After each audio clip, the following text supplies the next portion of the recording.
নাগৰিকত্ব বিধেয়ক বাতিলৰ দাবীত ডিগবৈ মহাবিদ্যালয় শ্ৰেণী বৰ্জন ৰাজপথত টায়াৰ জ্বলাই তীব্ৰ প্ৰতিবাদ ডিগবৈ মহাবিদ্যালয়ৰ ছাত্ৰ ছাত্ৰীৰ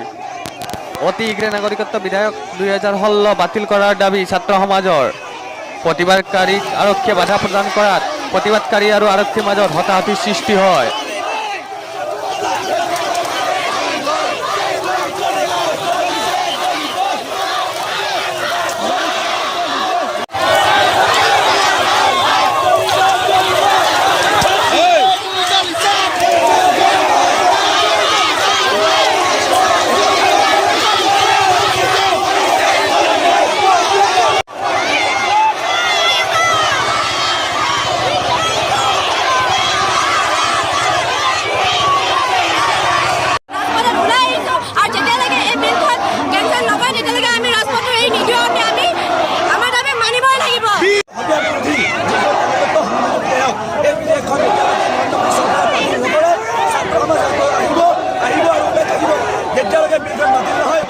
Northeast News